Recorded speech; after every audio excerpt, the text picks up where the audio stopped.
नमस्कार किसान भाइयों, स्वागत है आपका आपके पसंदीदा कार्यक्रम कृषि दर्शन में। आज सोमवार का दिन है और आज सोमवार के दिन होता है सजीव फोन इन कार्यक्रम।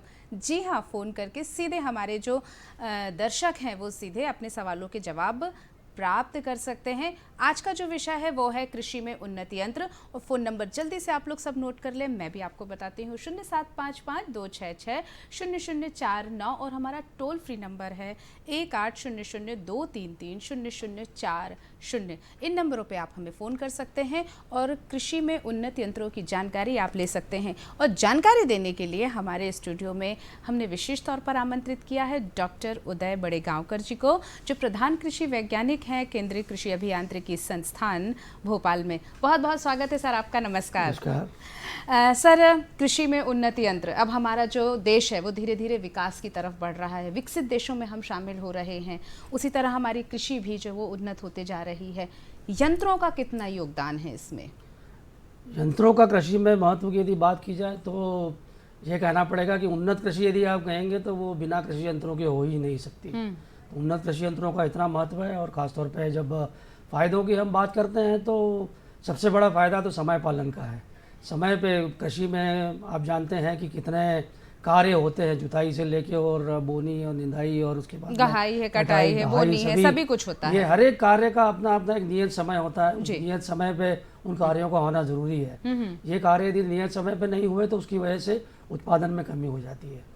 तो मजदूरों की जगह यदि कृषि यंत्रों का उपयोग किया जाए तो लागत में कमी आती है। बिल्कुल बिल्कुल। उत्पादन लागत में जितनी कमी होगी इसका मतलब है कि हमारे कृषक बंधु की आमदनी उतनी ही ज़्यादा बढ़ेगी। बिल्कुल। ये तो आपने फायदे बताए हमारे कि हमारे किसान भाई अगर इसका उपयोग करेंगे तो श्रम जो है वो भी कम लगेगा और साथ में होगा कि हमारी उनकी बचत होगी, तो आय दुगनी हो जाएगी। कौन कौन से कृषि यंत्र हैं उन्नत जो हमारे किसान भाई इस्तेमाल करते हैं? कृषि कार्यों में यदि शुरुआत से हम करेंगे तो सबसे पहला काम हो जाता है कृषि में उत्पादन यदि और उत्पादकता यदि हमें बढ़ानी है हमारे कृषक बंधुओं को, तो सबसे पहली चीज़ तो हमें हमारे ज़मीन को समतल करना ज़रूरी है। और समतल करने के लिए आजकल एक जो नई तकनीक चल रही है वो लेज़र लैंड लेवलिंग चल रहा है। अच्छा। समतलीकरण के बाद में समतलीकरण की वजह से फसल की पैदावार जो है वो ज़्यादा अच्छे से और समान तरीके से होती है। और फसल की और इसके ज़मीन की समतलीकरण के बाद में दूसरा काम आता है हमारा जो है खेत को जुताई करना, बोनी के लिए तैयार करना। बोनी के लिए तैयार करने के लिए रोटावेटर आजकल बड़ा महत्वपूर्ण यंत्र है। और मोल्ड बोल्ड प्लाऊ भी होता है, लेकिन मोल्ड बोल्ड प्लाऊ भी पुराने वाले की जगह आजकल रिवर्सिबल मोल्ड बोल्ड प्लाऊ चलता है, जिसमें थोड़ी सी कुछ परेशानियां जो जुताई की हैं वो दूर हो जाती हैं। इसके बाद यदि हम बात करेंगे तो फिर बोनी की बात आती है। बोनी के लिए एक पेटी वाला है, सिंगल पेटी वाले बीज बक्स की जगह सीड और फर्टिलाइजर वाला डबल पेटी वाला बक्सा वापरें, उस तरह का कृषि उन्नत कृषि यंत्र हैं। सीड ड्रिल के अलावा प्लांटर भी आजकल आ चुके हैं। इसके अलावा फिर सब्जियां यदि बोनी हो, यदि आलू आपको बोना हो, गन्ना बोना हो, तो इन सब के लिए अलग अलग तरह के बिल्कुल अलग अलग बात हम करेंगे आपसे। लेकिन हमारे कॉलर हमसे जुड़े हुए हैं, विपिन कटारे हैं सागर से, हम उनसे बात करेंगे। निमित हमारे दर्शक हैं ये जी। बहुत बहुत स्वागत है विपिन जी, कैसे हैं? नमस्ते मैम, डॉक्टर साहब को भी नमस्कार। आज डॉक्टर साहब को देख लिया, रेडियो का सुनते थे। जी जी जी बिल्कुल मैम, सबसे मेरा सवाल है कि आजकल मार्केट में 5-6 प्रकार की थ्रेसरें आती हैं और अलग अलग तरीके की। तो हमारे दोस्त ने अभी ट्रैक्टर खरीदा है और वो थ्रेसर भी लेना चाहते हैं, तो रबी की कटाई से पहले बोला कि थ्रेसर खरीदना है, तो कौन सा थ्रेसर खरीदना चाहिए? क्योंकि बहुत सारे अलग अलग मॉडल के आते हैं तो कंफ्यूजन होता है कि अच्छा कौन सा है। तो डॉक्टर साहब की सलाह बहुत अच्छी रहेगी। क्या बात है जी, आपने बड़ा अच्छा सवाल किया है। थ्रेशर की खरीदारी की जहाँ तक बात है, मैं किसी कंपनी का नाम तो नहीं लूँगा, अलग अलग कंपनी बहुत सारे थ्रेशर बनाती हैं, लेकिन थ्रेशर के मामले में हमें सबसे बड़ी चीज़ जो सबसे पहली चीज़ हमें जो ध्यान देनी होगी वो कि हमारी रिक्वायरमेंट क्या है, हमारी आवश्यकता क्या है। यदि मल्टी क्रॉप थ्रेशर यदि आप मान लिया कि धान भी लेते हैं और गेहूँ भी लेते हैं तो आपको इस तरह का थ्रेशर लेना चाहिए जो धान और गेहूँ दोनों की गहाई कर सके। नहीं तो आप सिर्फ मल्टी क्रॉप थ्रेशर के नाम से जो बाजार में बिकते हैं वो धान नहीं करते, वो ढेर सारी फसलें कर देंगे, लेकिन उन्हें मल्टी क्रॉप या बहुउद्देशीय कहा जाता है इसलिए चूंकि वो बहुत सारी फसलों को करते हैं लेकिन वो धान नहीं करते। अच्छा। तो आपको खासतौर पर ये चीज़ का ध्यान रखना है कि मैं जो थ्रेशर लेने जा रहा हूँ वो धान की भी गहाई करता है या नहीं करता है। बिल्कुल। क्योंकि खरीफ के सीजन में तो आप धान की गहाई कर लेंगे, लेकिन बाकी रबी के फसलों की गहाई के लिए आप क्या करेंगे? सिर्फ धान वाला यदि थ्रेशर होगा तो वो रबी की फसलों की कहाई नहीं करेगा। तो ये आपकी आवश्यकता को सबसे पहले आपको ध्यान में रखना होगा, और आवश्यकता के बाद में आपको ट्रैक्टर से चलने वाला यदि थ्रेशर है तो आपके ट्रैक्टर का साइज कितना है, अच्छा, ये आपको सबसे बड़ी चीज ध्यान रखनी होगी। आपका 25 हॉर्स पावर का ट्रैक्टर है और आप यदि बहुत बड़ा थ्रेशर ले लेते हैं तो वो थ्रेशर के ऊपर बहुत ज्यादा लोड आएगा। अच्छा, इसी तरह से आपका ट्रैक्टर बहुत बड़ा है, यदि थ्रेशर आपने छोटा ले लिया तो आपका डीजल जो है वो बर्बाद जाएगा। बहुत बड़ी बात। तो जिस हॉर्स पावर के हिसाब से थ्रेशर बिकते हैं उस ट्रैक्टर से मैचिंग, ट्रैक्टर और थ्रेशर का आपका मैचिंग होना बहुत जरूरी है, क्योंकि उसी से फिर आपको जो है वो ज्यादा से ज्यादा फायदा बिल्कुल मिलेगा। बहुत ही अच्छी बात। और एक और सबसे महत्वपूर्ण चीज मैं इस मामले में बताना चाहूंगा कि ट्रैक्टर में दुर्घटनाएं बहुत ज्यादा होती हैं और जान माल की हानि बहुत ज्यादा होती है। और हमारे कृषक बंधुओं की जान माल अपने आप में बहुत ज्यादा कीमती है, हर एक मनुष्य की कीमती है। तो खासतौर पर जब थ्रेशर खरीदें तो उसमें सुरक्षा उपकरणों का ध्यान रखें कि जो जहाँ से हम फसल डालते हैं वो सही सुरक्षा मानकों के हिसाब से बना है कि नहीं, किसी का हाथ तो नहीं चला जाएगा। इसके अलावा जहाँ पे बेल्ट वगैरह लगे हुए हैं उसको बराबर सही तरीके से कवर किया हुआ है या नहीं है, इस तरह के सुरक्षा मानकों पे भी बहुत ज़्यादा ध्यान दें। बिल्कुल, सुरक्षा मानकों पर बहुत विशेष ध्यान रखना है, और हमारे ट्रैक्टर का साइज़ क्या है उसी साइज़ के अनुसार हमको अपना थ्रेशर भी लेना है, इस बात का ध्यान रखना, नहीं तो पेट्रोल और डीजल आपका बहुत ज़्यादा लगेगा। हम बात कर रहे हैं कि थ्रेशर लेना है या उन्नत यंत्र लेना है, ये बहुत महंगे भी आते हैं। अब जिनके पास रकबा कम है और लेकिन वो उन यंत्रों का उपयोग करना चाहते हैं तो वो कैसे इस बात को उपलब्ध कर सकते हैं, मैनेज कर सकते हैं? अभी थ्रेशर की जैसे बात हुई है, हमारे कटारे जी ने जो सवाल पूछा है, थ्रेशर मतलब आज के लिए है कि एक जमाना था जब 50,000 और 60,000 में थ्रेशर आ जाते थे, लेकिन आज थ्रेशरों की कीमत 2.5 लाख, 3 लाख, 3.5 लाख तक जा रही है। और जैसा कि हम जानते हैं कि हमारे देश के 85% किसान जो हैं वो 2 हेक्टेयर से कम जोत वाले हैं जी। तो ये 2 हेक्टेयर से कम जोत वालों के पास में इतना पैसा नहीं होगा कि वो 3 लाख का या 3.5 लाख का थ्रेशर, 2.5 लाख का थ्रेशर खरीद सकें।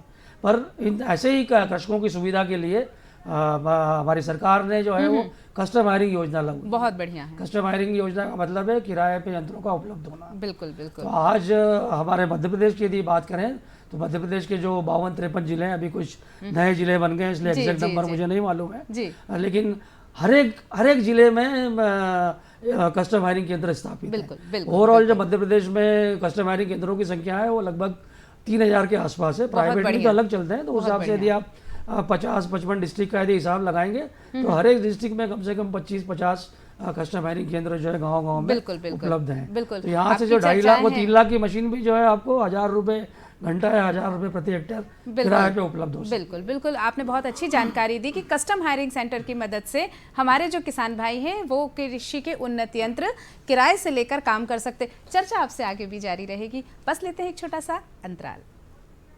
अरे सुन तो, मुझे क्या सुनाना चाहते हो? जो सुनाओ मेरी सौतन को। किसको? अरे वही तुम्हारा मोबाइल फोन जिसे सुबह शाम दिन रात चिपके रहते थे और कहते थे किसान कॉल सेंटर से बातें हो रही हैं। अच्छा ये बात है। हाँ, क्यों, क्या हुआ? अब बात नहीं होती क्या? अब तो झट से बात हो जाती है। संबंधी समस्याओं का अपनी भाषा में तुरंत हल पाने के लिए पूरे भारत में किसी भी फोन से हेल्पलाइन नंबर पर संपर्क करें। किसानों का दोस्त किसान कॉल सेंटर।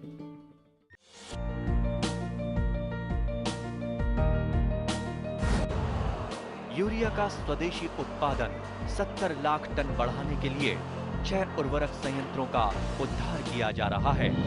FCIL के गोरखपुर, सिंदरी, तलचर और रामागुंडम संयंत्र, HFCL की बरौनी इकाई और BVFCL की नामरू फोर्थ। सोने पर सुहागा ये है कि देश में अब बनेगा सिर्फ नीम लेपित यूरिया, क्योंकि इससे होगा किसानों का फायदा ही फायदा।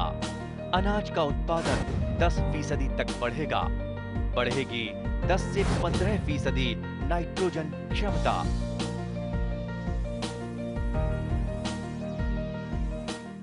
अंतराल के बाद आपका फिर से स्वागत है कृषि दर्शन के सजीव फोन इन कार्यक्रम में। और आज का जो हमारा सजीव फोन इन कार्यक्रम का विषय है वो है कृषि में उन्नत यंत्रों की जानकारी। और हमारे साथ हैं डॉक्टर उदय बड़ेगांवकर जी। सर, हम बात कर रहे थे कि हम कस्टम हायरिंग सेंटर की मदद से भी हमारे किसान भाई बड़े यंत्रों को उपयोग कर सकते हैं, लेकिन महिलाएं भी हैं जो अब कंधे से कंधा मिलाकर खेतों में काम करती हैं। तो क्या महिलाओं को देखते हुए, उनकी कार्यक्षमता को देखते हुए उनके अनुसार भी कृषि यंत्र होते हैं?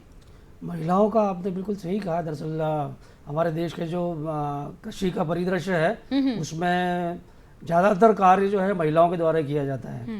पुरुष जो कार्य करते हैं वो तो मशीनों के माध्यम से करते हैं, लेकिन उसके बावजूद भी बहुत सारे कार्य होते हैं जो महिलाओं के द्वारा, और महिलाओं का भारतीय कृषि में जो है वो एक अमूल्य और महत्वपूर्ण योगदान है। तो निश्चित रूप से उनकी कार्यक्षमता बढ़ाने के लिए, और कार्यक्षमता बढ़ाने से ज़्यादा उनकी श्रम साध्यता कम करने के लिए, श्रम साध्यता से मतलब है कि उन्हें खेतों में थोड़ी कम मेहनत करनी पड़े, तो उनके खेती के कार्य को सरल और सुगम बनाने के लिए बहुत से कृषि यंत्रों का विकास किया गया है।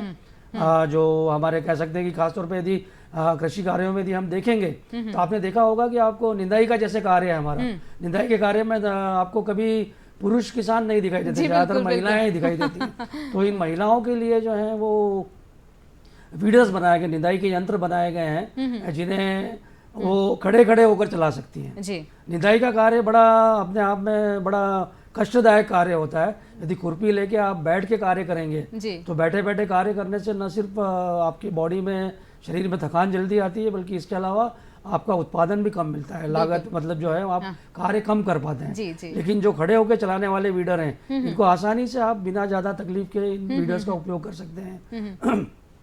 कटाई की यदि बात करें तो कटाई में महिलाओं के लिए खासतौर पर उन्नत हंसिया विकसित किया गया है। तो जो पारंपरिक हंसिया है उसके मुकाबले में थोड़ी सी ताकत कम लगती है। इसके अलावा खेतों में एक जो खाद डालने का काम होता है, जिसे ब्रॉडकास्टिंग कहते हैं, खाद का छिड़काव करते हैं, वो कार्य भी बहुतायत में महिलाओं द्वारा ही किया जाता है। उनके लिए इस तरह के छोटे कंधे पे लटकाने वाले ब्रॉडकास्टर भी बने कि जिनकी सहायता से वो बहुत थोड़ा सा बल लगाकर और बहुत बड़े इलाके में जो है वो खाद का छिड़काव कर सकते हैं। तो वैसे और चुनाई बिनाई के लिए भी कोई अच्छे यंत्र हैं, छन्ने वगैरह जैसा कुछ? जी हाँ। ये जो हम जो अभी बात कर रहे थे वो फसल उत्पादन की तकनीकों की बात कर रहे थे कि दूसरा कृषि के क्षेत्र में एक हिस्सा हो जाता है वो फसल संसाधन का। जी बिल्कुल। फसल संसाधन में खासतौर पर ये तो हम जानते हैं कि एक बार फसल कटने के बाद में घर पे यदि आ जाती है तो उसके बाद में तो सारा कार्य महिलाओं का जो होता है, उसे बीनना हो, उसकी सफाई करना हो, तो बीनना, सफाई करना है, ग्रेडिंग करना, इन सब के लिए भी इस तरह के यंत्र आ गए हैं कि जो महिलाएं आसानी से चला सकती हैं, अपने घर में बैठे बैठे कार्य करके अपना स्वयं का उद्यमी केंद्र भी खोल सकती हैं, छोटी छोटी चक्कियां भी लगा सकती हैं। और आजकल ये आपने देखा था 2023 हमारे भारत सरकार द्वारा जो मिलेट उत्पादन के नाम पे मनाया गया था, तो मिलेट यंत्रों के लिए भी मिलेट मिल और इस तरह की बहुत सी मशीनें हैं जो महिलाओं के खासे उपयोग की हैं। एक मूंगफली तोड़ने वाला यंत्र आपने देखा होगा, मूंगफली का दाना जो है, मूंगफली फोड़ के मूंगफली का दाना निकालना, वो भी अपने आप में बड़ा कष्टदायक कार्य है। लेकिन उसके लिए ग्राउंडर डिकॉर्टिकेटर वो भी इस तरह का बनाया गया है कि उसमें महिलाएं बैठ के काम कर सकें। अच्छा। तो इस तरह से उनकी श्रम साध्यता कम करने के लिए बहुत अच्छे अच्छे यंत्रों का विकास हुआ है जिनका महिलाओं को उपयोग करना चाहिए। बिल्कुल, महिलाएं इसका उपयोग भी कर रही हैं और उनकी श्रम साध्यता बढ़ रही है, साथ ही साथ उनका उत्पादन भी बढ़ रहा है। सर, बहुत सारी हमारी जो महिलाएं तो काम कर रही हैं, पुरुष भी काम कर रहे हैं, लेकिन बात जब आती है खरीदारी की तो बात पैसों की आती है। तो क्या कुछ शासकीय योजनाएं हैं ऐसी जो हमारे किसान भाइयों को इसमें मिले, राहत मिले, सब्सिडी मिले कृषि यंत्र खरीदने में? निश्चित रूप से सरकार का इस ओर तो काफ़ी लक्ष्य है जी, इस ओर काफ़ी लक्ष्य है और विभिन्न प्रकार की सब्सिडी की योजनाएं हैं। आपके जुताई और बोनी के यंत्रों से लेकर ट्रैक्टर ड्रॉन यंत्र हैं, इसके अलावा मानव चलित यंत्र हैं जी। तो मानव चलित यंत्रों पे आपको सब्सिडी और ज़्यादा मिलती है। इसके अलावा दूसरे यंत्रों पे थोड़ा कम होगा, लेकिन महिलाओं के लिए अलग सब्सिडी है, जाति के हिसाब से भी सब्सिडी अलग अलग दी जाती है। इसके अलावा आजकल एक ये भी चल रहा है, दरअसल खेतों में आग लगाने की एक बहुत बड़ी परेशानी चल रही है जी। तो सरकार उन यंत्रों पे भी बहुत ज़्यादा सब्सिडी दे रही है जो कृषकों को जो है खेती में आग लगाने से बचाते हैं, क्योंकि उससे पर्यावरण का काफ़ी नुकसान होता है। और सरकार ने जान लिया है कि यदि ज़्यादा सब्सिडी देने से यदि खेतों में आग लगने से बच सकती है तो पर्यावरण से होने वाला नुकसान जितना बड़ा होगा उससे बहुत कम में ये भरपाई जो है उसकी सब्सिडी योजनाओं के माध्यम से। बिल्कुल, आपने योजनाओं की भी जानकारी दी कि हमारे किसान भाइयों के लिए सरकार जो है वो सब्सिडी की उपलब्धता करा रही है ताकि हमारे किसान भाई ज़्यादा से ज़्यादा कृषि यंत्रों का खरीदारी करें, उनका चयन करें और उनका उपयोग करके वो अपनी खेती को और अच्छी तरह से आगे बढ़ा सकते हैं। अगर हमारे किसान भाई चाहते हैं कि कृषि यंत्र लेने से पहले उसका प्रशिक्षण ले लें, उसके बारे में अच्छे से जानकारी ले लें, तो उसके लिए क्या मार्गदर्शन देंगे? उसके लिए भी विभिन्न तरह की योजनाएं हैं। खासतौर पर ये अलग अलग चीज़ें हैं। बड़े कृषि यंत्र जैसे खरीदते हैं, यदि ट्रैक्टर खरीदते हैं या रोटावेटर खरीदते हैं, तो आज हमारे देश में कृषि यंत्रों के क्षेत्र में इतना विकास हो चुका है कि बहुत अच्छी अच्छी कंपनीज आ गई हैं जी। तो जो आफ्टर सेल सर्विस तो देती हैं, आफ्टर सेल सर्विस में मतलब यदि कि आपके यंत्र में किसी तरह की टूट फूट होती है तो उसको ठीक करेंगे, लेकिन उससे पहले आपको सेल करते वक्त में भी जो जरूरी प्रशिक्षण होता है वो इन कंपनियों द्वारा दिया जाता है। इसके अलावा फिर राज्य सरकार के और केंद्र सरकार के और हर एक जिले में जो है वो कृषि अभियांत्रिकी के और कृषि के विभाग हैं, और इसके अलावा कृषि विज्ञान केंद्र भी हर एक जिले में एक एक है। कुछ जो बड़े जिले हैं वहाँ तो दो हैं। तो ये सारी संस्थाएं हैं जो कृषकों के लिए लगातार प्रशिक्षण कार्यक्रम आयोजित कर रही हैं। आत्मा जो परियोजना चलती है केंद्र सरकार की, राज्य सरकार के माध्यम से, उनके द्वारा भी कृषकों के लिए गांव-गांव जाकर प्रशिक्षण कार्यक्रमों का आयोजन किया जाता है। तो उनके द्वारा कृषकों को बिल्कुल प्रशिक्षण अच्छे से बिल्कुल हमारे किसान भाई अगर चाहते हैं कि वो प्रशिक्षण लें और अच्छी तरह से पहले जानकर समझकर ही वो आगे जाएं, आगे अपने यंत्रों का चयन करें, खरीदारी करें, तो उसके लिए उनके कृषि अभियांत्रिकी से संस्थान जो हैं वो उनके लिए पूरी तरह से तत्पर हैं। साथ ही वो कृषि विज्ञान केंद्रों में जाकर भी आप लोगों से मदद ले सकते हैं। सर, आप बहुत लंबे समय से प्रधान कृषि वैज्ञानिक रहे हैं, उन्नत यंत्रों पर आपने काम किया है। क्या हमारे जो सरकार है किस तरह से और प्रशिक्षण की योजनाएं बनाती ताकि ज़्यादा से ज़्यादा हमारे जो किसान भाई हैं वो अच्छे तरह से सीख सकें और आगे इस पे काम कर सकें? प्रशिक्षण की योजनाएं निश्चित रूप से किसानों के लिए अलग अलग चलती हैं।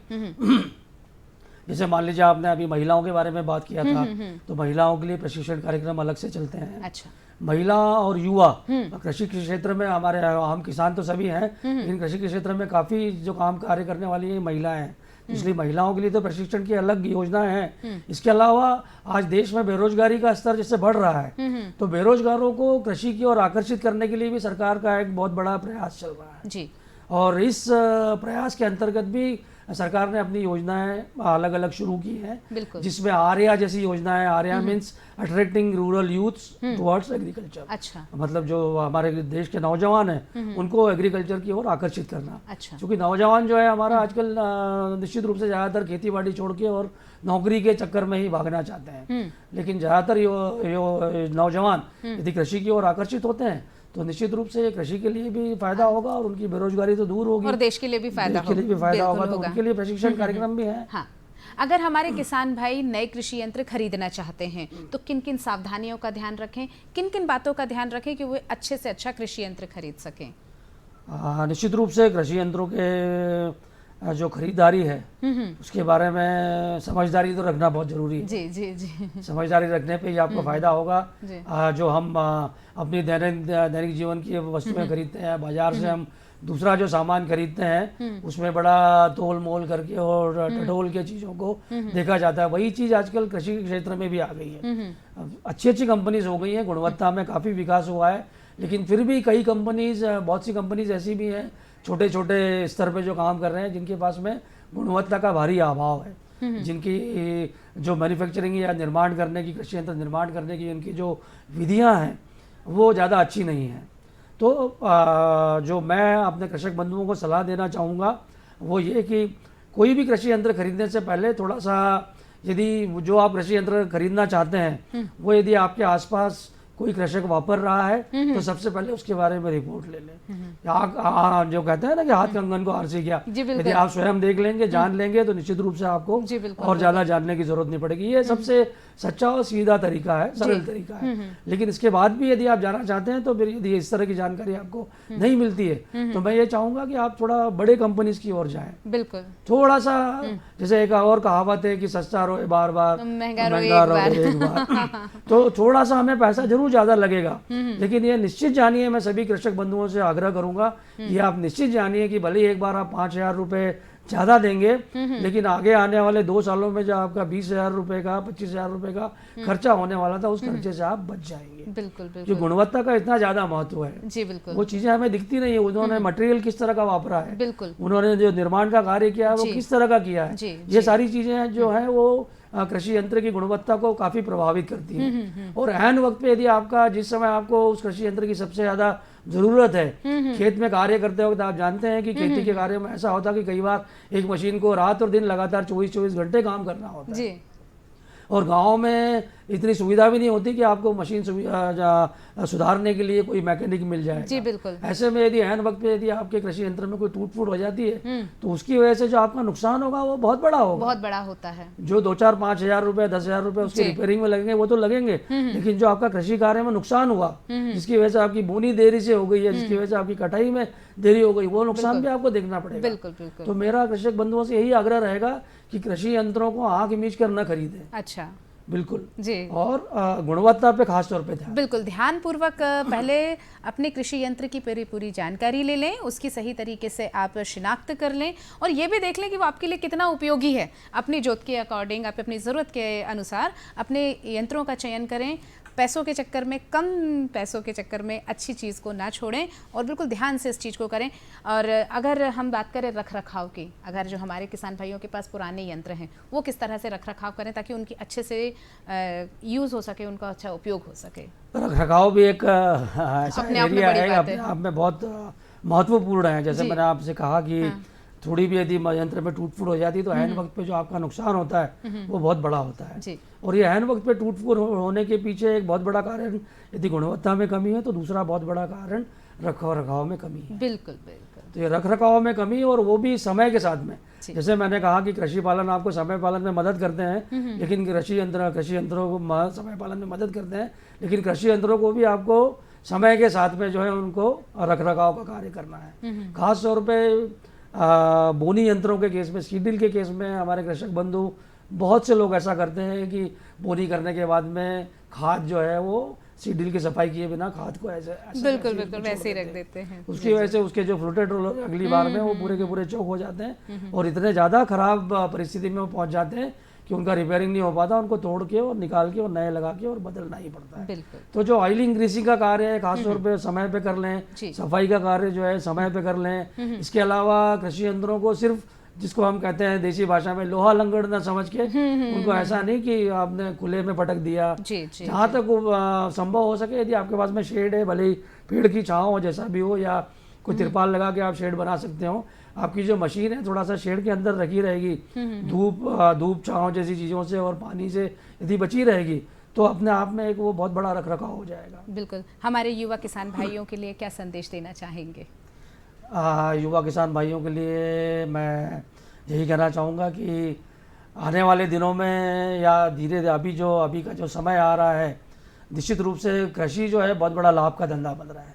अभी तक मेरे ख्याल है हमारे यहाँ भले ही माना जाता था कि कृषि में उतना लाभ नहीं है, लेकिन कृषि के क्षेत्र में जो क्रांति हुई है, जो नई नई तकनीकें आई हैं, उससे बहुत अच्छा होगा। खास तौर पे कृषि के क्षेत्र में जब युवा जो आगे आ रहे हैं वो अपने आप में एक मिसाल पेश कर रहे हैं इन उन्नत तकनीकों का उपयोग करके। बिल्कुल, बहुत ही बड़ी बात हमारे विशेषज्ञ ने कही है कि युवा आगे आ रहे हैं और उन्नत कृषि यंत्रों के माध्यम से अपने आर्थिक लाभ को भी उन्नत कर रहे हैं, कृषि को भी उन्नत बना रहे हैं। और ये रहा आज का हमारा सजीव फोन इन कार्यक्रम, जिसमें हमने बात की कृषि के उन्नत यंत्रों के बारे में।